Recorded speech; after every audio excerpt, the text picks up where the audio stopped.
नमस्कार सभी को। चैनल पर सभी का बहुत बहुत स्वागत है। हिंदी साहित्य के प्रमुख उपन्यासकारों की जो सीरीज चल रही है चैनल पर, उसके एक अगले महत्वपूर्ण वीडियो में आप सभी का बहुत बहुत स्वागत है। आज बात होगी जैनेंद्र कुमार जी पर। इनके उपन्यासों की कथा वस्तु क्या है, ये किस प्रकार के उपन्यासों के संदर्भ में जाने जाते हैं। जाहिर सी बात है, पहले मैं एक पॉइंट आपको बता दूं जिसके इर्द गिर्द ये सारी कहानी घूमेगी, या अगर आपको परीक्षा में उत्तर लिखते समय इनके संदर्भ में या इनके उपन्यासों के संदर्भ में एक विशेषता चाहिए तो वो है मनोविश्लेषणात्मक। इनके उपन्यासों की जो कथा वस्तु है, इनके उपन्यासों की विषय वस्तु है, कहानी है, सारांश है या फिर उसका उद्देश्य है, वो मनोविश्लेषणात्मक सिद्धांतों की इर्द गिर्द घूमता है।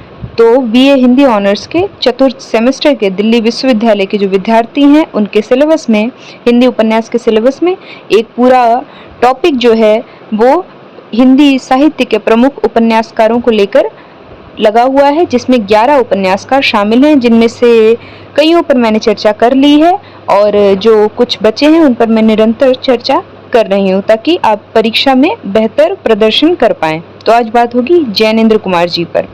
जैनेंद्र कुमार के जीवन परिचय पर बात करें तो इनका जन्म 2 जनवरी सन 1905 में अलीगढ़ कहाँ है, उत्तर प्रदेश में एक जिला है, वहां पर इनका जन्म हुआ था। एक अलीगढ़ में कौड़िया गांव है या कौड़ियागंज बोल दीजिए, वहां पर इनका जन्म हुआ था। इनके बचपन का नाम आनंदी लाल था। इनका मुख्य जो विषय था या फिर पूरी तरीके से जिस पर समर्पित होकर हिंदी साहित्य की जिस विधा पर समर्पित होकर इन्होंने लेखन कार्य किया, वो उपन्यास था। और दूसरा कहानी विधा। एक साहित्य विचारक के रूप में भी इनका स्थान मान्य है। पिता की मृत्यु के पश्चात इनके मामा के गुरुकुल में ही इनकी शिक्षा दीक्षा हुई, यानी एक तरीके से ये जो है गुरुकुल में इनकी शिक्षा पूरी तरह से कंप्लीट हुई थी। इनका नामकरण भी इसी संस्था में हुआ। जैनेंद्र की उच्च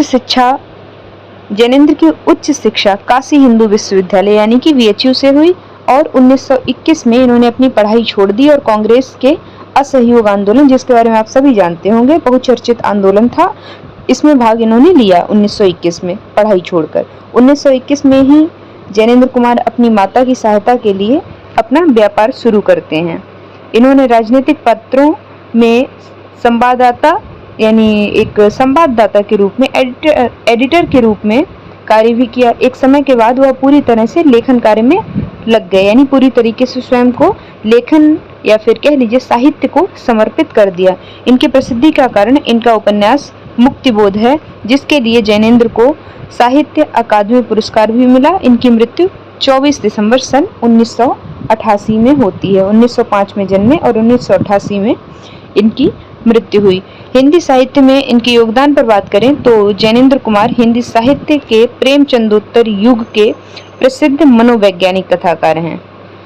प्रेमचंदोत्तर युग, अब जो उपन्यास का जो युग है उसका काल विभाजन प्रेमचंद जी के हिसाब से किया जाता है। प्रेमचंद जी के जीवन काल के हिसाब से या उनकी जो जन्म तिथि रही, उनका जो समय काल रहा, उसके अनुसार हिंदी साहित्य जगत में उपन्यास जो है उनका काल विभाजन 3 तरीके से किया जाता है। एक प्रेमचंद जी जब बात करें तो पहला युग बनता है प्रेमचंद पूर्व युग, दूसरा बनता है प्रेमचंद युग जो प्रेमचंद जी का युग था, जिसमें वो खुद लेखन कार्य कर रहे थे और उनके समकालीन रचनाकारों ने लेखन किया, और वहीं पहला जो था वो उनसे पूर्व का युग था।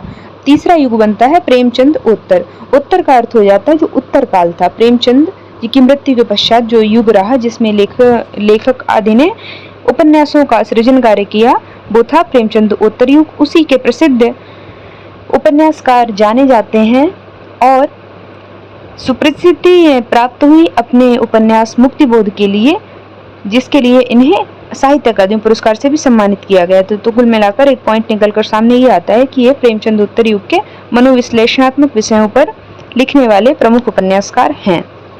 जैनेंद्र अपने पात्रों की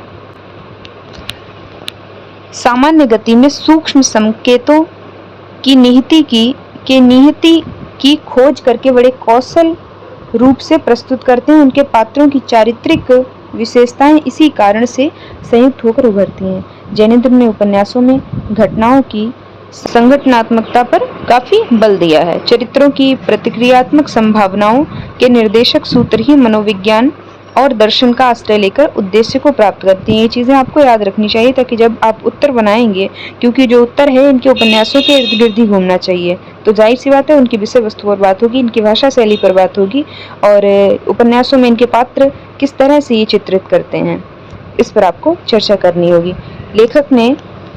लेखक के रूप में हिंदी जगत को जैनेंद्र ने उल्लेखनीय योगदान दिया है। उन्होंने 12 उपन्यासों और कई कहानियों की रचना की है। उनके प्रमुख कहानी संग्रह यहाँ पर दे दिए गए हैं, जो अगर आप याद रखेंगे तो आपके लिए बेहतर है, नहीं तो उपन्यासों को तो आपको याद रखना ही चाहिए। तो फांसी है, वातायन है, नीलम देश की राजकन्या, ये तो काफ़ी चर्चित कहानी है, जो एक पाजेब भी काफ़ी प्रसिद्ध इनकी कहानी रही है। आगे बढ़े तो प्रेमचंद के रचना काल के दौरान ही जैनेंद्र ने भी कहानियां लिखनी प्रारंभ कर दी थी। उनकी कहानियों का विषय और उनमें चित्रित पात्र प्रेमचंद से भिन्न हैं। उन्होंने कहानियों में भी अपना ध्यान सामाजिक समस्याओं के स्थान पर व्यक्ति केंद्रित रखा। इसीलिए इनके उपन्यास और जो कहानी या फिर इनके लेखन की जो विषय वस्तु है या विशेषता है वो व्यक्ति केंद्रित है, मनोविश्लेषणात्मक है। क्यों? क्योंकि ये घटना केंद्रित नहीं रखते, ये व्यक्ति केंद्रित कि व्यक्ति का मनोविज्ञान कैसे काम करता है, व्यक्ति किसी चीज पर कैसे रिएक्ट करेगा, कैसी प्रतिक्रिया देगा अगर उसके साथ कोई घटना घटित होती है, तो इस पर कार्य करती है इनकी कथा वस्तु। आगे बढ़े तो यहाँ एक कहानी पर चर्चा की गई, पत्नी कहानी पर। आप चाहें तो इसे वीडियो रोककर पढ़ सकते हैं, मैं सीधे इनके उपन्यासों पर बात करूंगी, ताकि वैसे आप चाहें तो इसका स्क्रीनशॉट ले लीजिए। आगे बढ़ते हैं, सीधे आते हैं इनके उपन्यासों पर। इनके उपन्यासों में प्रमुख उपन्यासों की बात करें तो पहला उपन्यास है परख, जिसका प्रकाशन वर्ष सन 1929 है। आपको इनके उपन्यास ये सारे याद होने चाहिए अगर आप अधिक अंक प्राप्त करने की आशा रखते हैं तो। सुनीता उपन्यास है दूसरा, 1935 में प्रकाशित। त्यागपत्र है अगला उपन्यास, 1937 में प्रकाशित।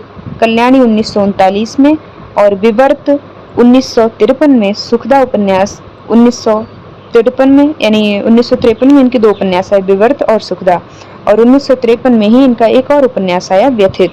जयवर्धन उपन्यास 1956 में प्रकाशित हुआ और वहीं मुक्तिबोध इनका अंतिम उपन्यास था। तो मुक्तिबोध उपन्यास के लिए इन्हें साहित्य अकादमी पुरस्कार भी प्राप्त हुआ था। आगे बढ़ें तो इन उपन्यासों की जिन पर ऊपर मैंने चर्चा की, इनमें से परख, सुनीता, त्यागपत्र और कल्याणी उपन्यासों की रचना जैनेंद्र ने स्वाधीनता आंदोलन के दौर में की थी। तो जाहिर सी बात है, साहित्य समाज का दर्पण है कहा गया है, तो साहित्य पर वो सब कुछ दिखाई देगा या उस सब का चित्रण, निरूपण और व्याख्यान दिखाई देगा जो उस समय में समाज में व्याप्त होगा। तो स्वाधीनता आंदोलन के जो कारण थे या प्रभाव देश पर क्या क्या पड़े, उन सब की चर्चा इनके उपन्यासों में दिखाई दे जाती है।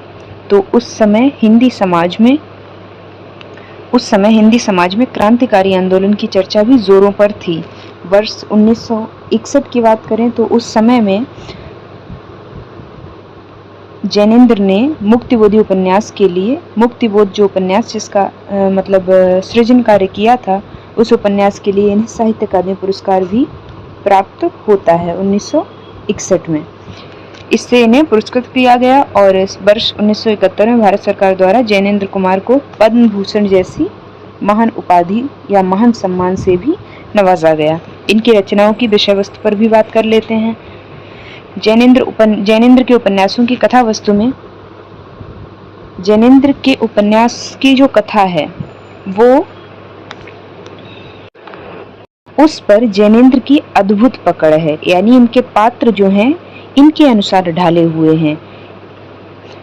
बाहरी वातावरण से उसका संवाद कम होता है। किसका? इनके उपन्यासों की कथा वस्तु का। आलोचकों का मानना है कि प्रेमचंद जी जो रहे हैं वर्णन करते हैं, जबकि जैनेंद्र चित्रण करते हैं। जैनेंद्र अपने उपन्यासों में कोई उपदेश नहीं देते, सामाजिक परिवर्तन और सुधार की कोई आकांक्षा उनमें नहीं होती, वे केवल अपनी बात कहते हैं। ऐसा आलोचकों का, इन पर टिप्पणी की गई है आलोचकों द्वारा जैनेंद्र कुमार के उपन्यासों की कथा वस्तु को लेकर। लेखक के रूप में जैनेंद्र प्रयास करते हैं कि वे कथा में कम से कम बोलें, उनके पात्र भी कम बोलते हैं, आत्मचिंतन अधिक करते हैं, बाह्य अभिव्यक्ति कम करते हैं। इसलिए जैनेंद्र कुमार के पात्रों का संघर्ष आंतरिक होता है, यानी भीतरी होता है, बाहरी नहीं होता। त्यागपत्र उपन्यास में सारा वर्णन जज प्रमोद करता है, जो कि त्यागपत्र उपन्यास का एक मुख्य कैरेक्टर है, या फिर कह लीजिए मुख्य पात्र है त्यागपत्र उपन्यास का प्रमोद। अतः वह सिर्फ उन्हीं घटनाओं का वर्णन कर सकता है जिनका वह स्वयं साक्षी रहा है। इसी कारण इनके जो पात्र हैं वो कम बोलते हैं। तब वह ऐसे किसी स्थान का वर्णन नहीं कर सकता जहां समानांतर रूप से दूसरी घटना घटित हो रही होती है। ऐसी शैली के उपन्यासों में प्रामाणिकता तो हो सकती है, गहराई भी हो सकती है, लेकिन विविधता नहीं हो सकती है। इसीलिए विषय वस्तु की दृष्टि से जैनेंद्र के उपन्यास मनोवैज्ञानिक उपन्यास कोटि के कहे जाते हैं। अब आपको ये जो कारण है वो स्पष्ट हो गया होगा कि ये मनोवैज्ञानिक कोटि के उपन्यासकार क्यों माने गए हैं। जैनेंद्र अपने उपन्यासों में परंपरागत नैतिकता को अस्वीकार करते हैं, यानी जो एक आदर्श स्थापित करने की बात की जाती है तो उसको ये अस्वीकार करते हैं। ये यथार्थ को सीधा पाठक के समक्ष रख देते हैं।